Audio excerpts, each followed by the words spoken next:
Today on Independent Wrestling Profiles, we're talking with the Beast from the Middle East, Karou.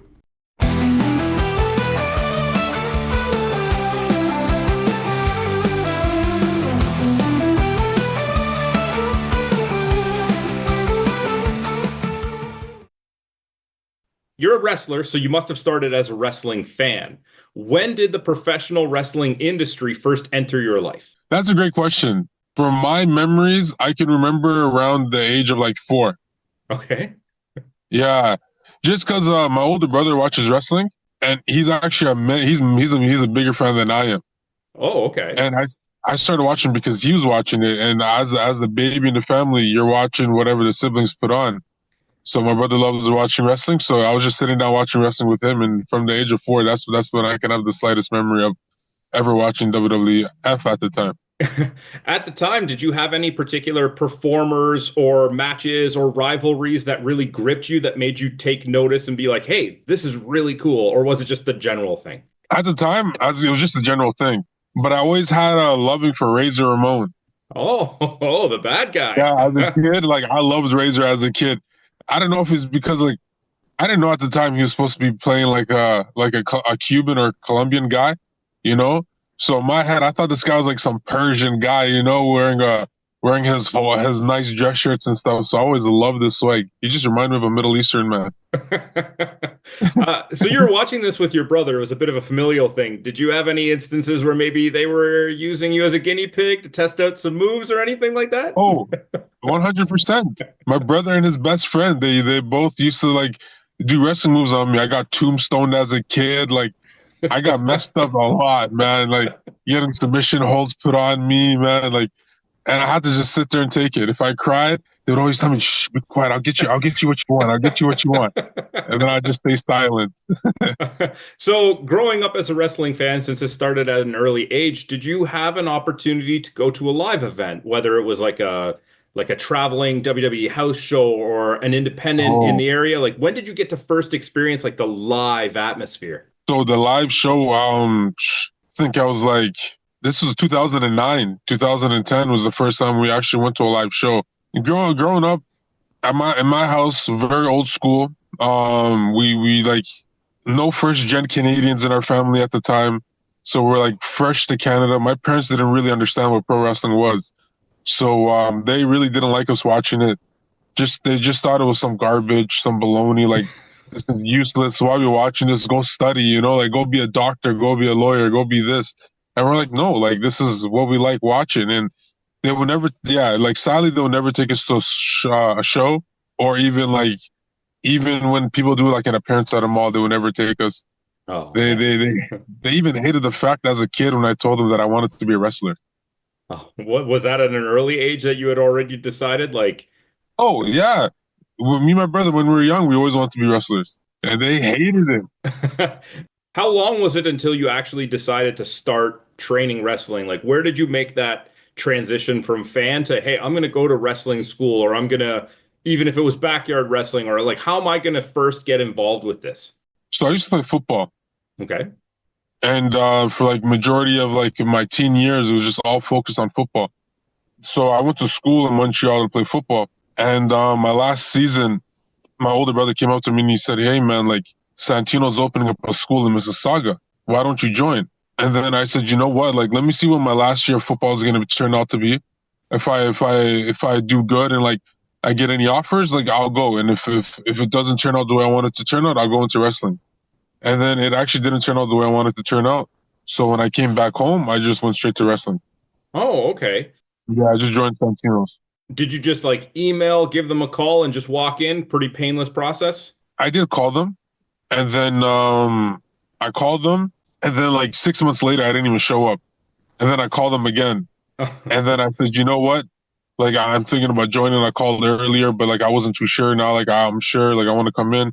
Went in, and then the first day that I was there, it was the first day I signed up. They even said, do you want to do a practice course just in case if you don't like it or anything, like a free trial?" I said, "No, like if I don't do it now, I'm never gonna do it."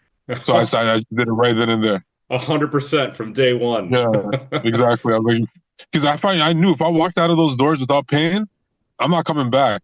And I just said, "F it, I'm gonna do it right now. Like it's now or never." And I just did it.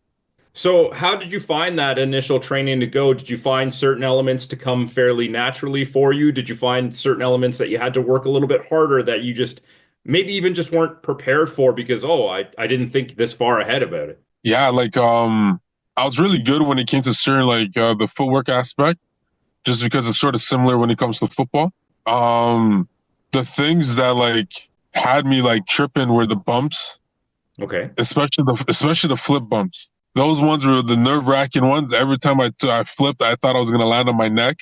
Oh, That was nervous. I was nervous about those, and then any agile stuff, like even trying to jump into the ring or anything like that, I had to work hard because it was like pushing my weight. I wasn't really used to pushing it like that and moving my body that way. So then, but once I got the hang of everything, man, I felt like a luchador. Yeah. So how long were you training before you got your first opportunity to get in the ring in some capacity for a match, a run-in, anything like get that first taste of performing? So 3 months in, I got to do a student show. Okay. Yeah, so 3 months in, I was able to do my first student show, which was nice. But I wasn't able to get my first booking until December of that year. Okay. And do you kind of Yeah, remember your feelings leading up to it? I was nervous. Nervous? Do you remember like where it was, who it was against, kind of even Yeah, just your feelings when you came out of the ring, how like looking back at it, oh geez, I shouldn't have done that or it was actually in Buffalo, it was in Brockport, New York. Oh, okay. Yeah, it was with my trainer at the time, Daryl Sharma, who's Hornet. He's on NXT right now as Adrian Butler as a referee, Okay. and it was against him. So his opponent didn't show up, and then they just said, okay, like we don't have like your opponent didn't show up, we won't put him in a tag. We'll just have you face your student. And it was nice because we went out there, and this is the first time I ever experienced a lot of racist remarks in my life, Oh, and I no. didn't know how to take it.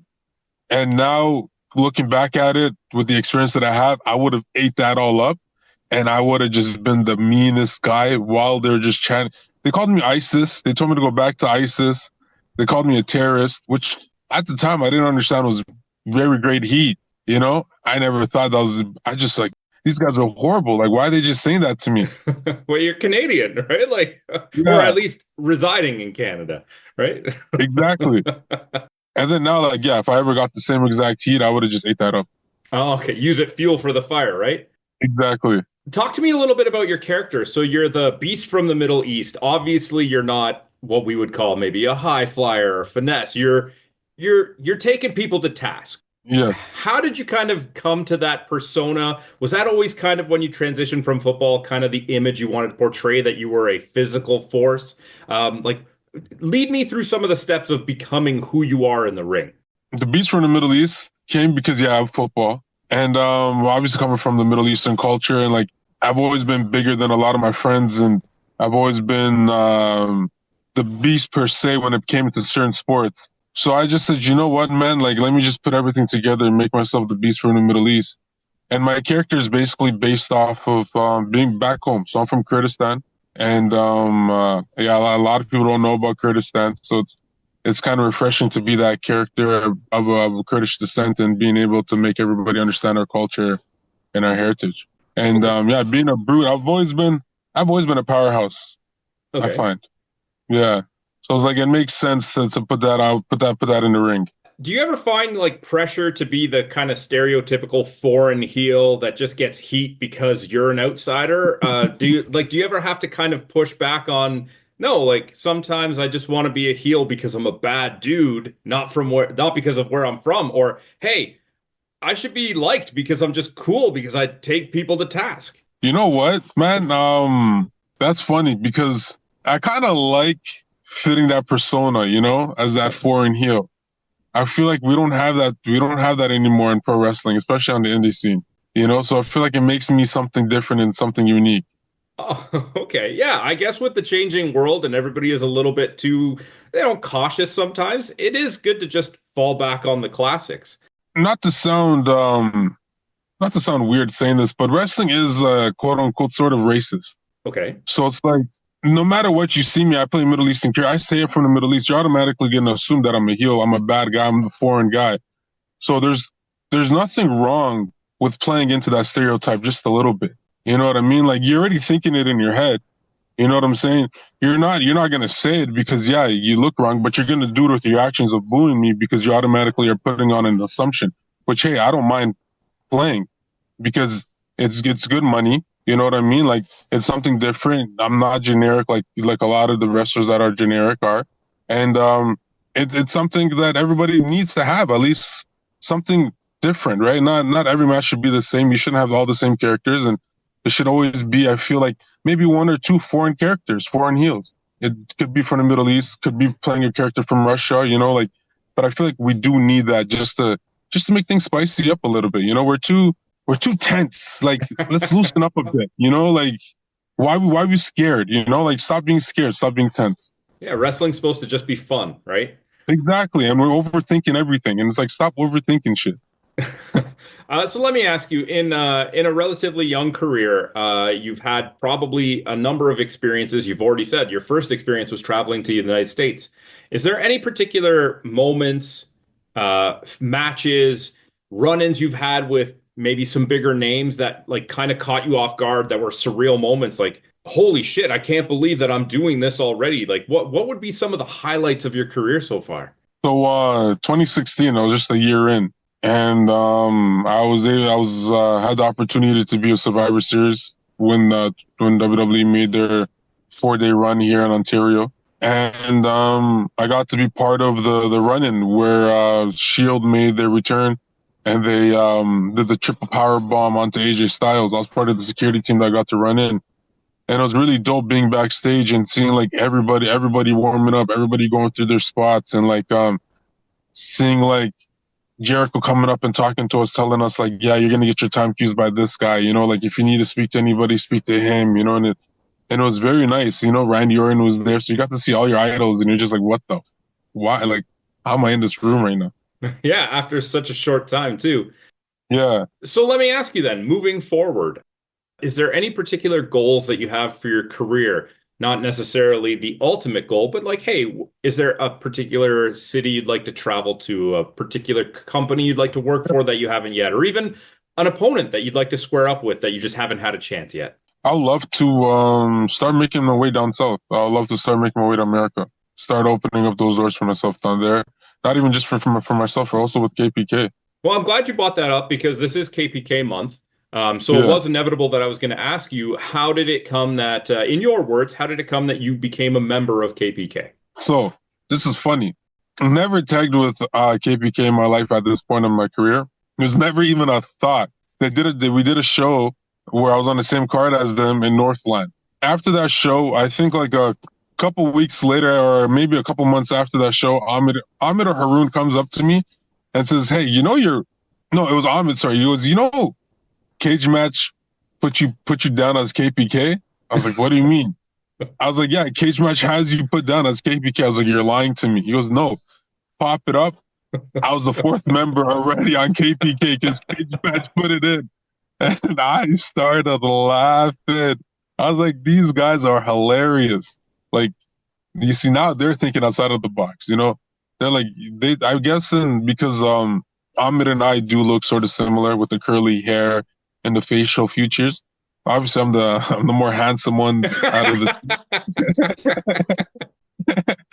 So I'm guessing that they either confused Ahmed with me, or maybe between like the tag teams with Haroon or Abu, they probably thought it was me. Okay. So that's where it came from. So then you guys just decided, hey, let's run with this. Let's make it an actual thing. No, so PCW needed they're booking KPK, but Haroon right now is out with a knee injury. So they're like we were in a car ride and we're like, you know what? Let's just hey, cage match already has it put in. I'm down to be with you guys. You know, like we basically have the same background, the same culture, so then it makes sense, you know. And they're really really cool guys too. So it's like let's just do it, and we're gonna be on the road majority of the time anyways. So why not? And then boom, it just came and it happened, and we did the first show with PCW. Well, there you have it. A website created a new member of KPK. Exactly. So I got to do the stereotypical, interview question and ask you, who It's is the okay. dream opponent? You don't The have to dream worry opponent. about, yeah, you don't have to worry about justifying it, making it realistic. Just somebody who's still lacing up their boots. Who would you absolutely love to get in the ring with? It would have been Undertaker, but I would love to Randy Orton. I would love to face him. That would be like a nice dream opponent to face. That's currently wrestling right now would be that guy, man. He's yeah, man, yeah, that guy. Why not, man? I've seen him wrestle throughout my whole entire childhood and to almost majority into almost most of my adulthood. So it's like, why not? Why not, right? I mean, hey, it's the Yeah, wrestling industry. Strange things happen all the time, and you just got to put it out there. exactly. That guy, Psycho Mike, Yeah. legend, Have you legend. have you had a chance to work with Psycho Mike? Never got. Yeah, I got to work with him once, but I used to train with him at Battle Arts. So he used to train at Battle Arts with us, and man, that guy, legend. I love that guy. Yeah, I've heard I mean, I've gotten to see him perform, obviously. I think he's phenomenal in the ring, but I've also heard from so many people that he just has a mind like built for wrestling. Like he just gets this industry. He does, and very nice guy. Very nice, very humble man. Like he's one of the realest. That's amazing. Awesome. So let me ask you, just kind of stepping away from the ring for a minute. I'm sure that wrestling is a very large part of your life. You dedicate a lot to it, probably takes a lot of commitment, but you're inevitably going to have some downtime. So what kind of things do you like to do in your spare time when you just need to recharge the batteries or step away from the industry for a minute? Okay, so a lot of things have changed because I don't. So I was raised in Toronto. I was Okay. born in Turkey, raised in Toronto. So I spent the majority of my life in Toronto, and we recently moved to a farm out east in Ontario. Okay. So when I lived in Toronto, the things that I'll do is I'd still be playing football. I'd be playing flag or touch football. Going for it sounds weird, but not weird. But like I go for a lot of walks while I'm in the city, like long walks. Try to get at least like 15,000 steps in, and then yeah, those are literally the and workout obviously. So those would be like the three things that I'll be doing if when I was still living in Toronto. But now because I don't live in Toronto anymore and everything is a lot more different. I still go to the gym. I don't go on too many walks anymore, but I'll spend time on my farm, on the farm. So like I go chill with the chickens, I go check out what the sheeps are doing, go start yelling at the geese because all they do is just bite you because they're no good for this earth. I don't know why they exist. Like play some video games, make a few phone calls, or sometimes I'll drive to the city. Like if I really want to get away, I'll drive to the city, go back to Toronto, see some friends, hang out and stuff, and yeah, that's it. All right. Well, let's upset some people right now, okay? I'm down. I love upsetting people. A lot of talk of football thus far. So I'm going to put you on the spot. NFL versus CFL. What about it? Who's better? Who you got? Honestly, man, even though I know some homies that went through the CFO path, you know what, bro? NFL, like the money is there. You know what I mean? If they put the same amount of money into the CFO would be such a great game. But the fact that they don't and they just have the CFO the way that they have, they pay more for the stars that do come and perform at the Great Cup than they do their own players and the own organization. So it's like CFO, step it up a little bit. You know what I mean? Yeah, you've been called out. Yeah, man. So who's your NFL team then? The Ravens. Since like day one, or is this more of a recent thing? Like, Oh no. Since day one, since they had my baby boy Ed Reed, Ray Lewis, when they're loading out on the line, they had Todd Heap before Todd Heap got injured. heading back into just the professional wrestling industry, then again, what would you like to see with KPK moving forward, from even on Ontario basis or even beyond Canada? Start making their way down south.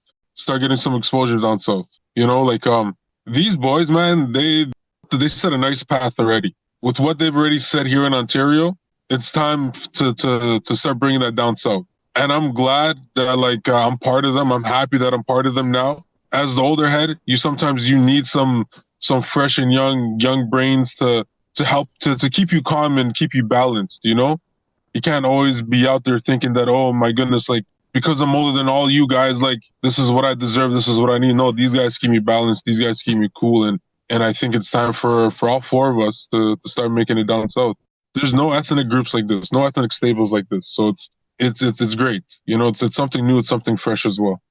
Have you ever had any challenges with injuries or just motivation if you've been kind of tired, beaten, bruised, getting kind of motivated to get back into shows or anything like that? No injuries, thank God.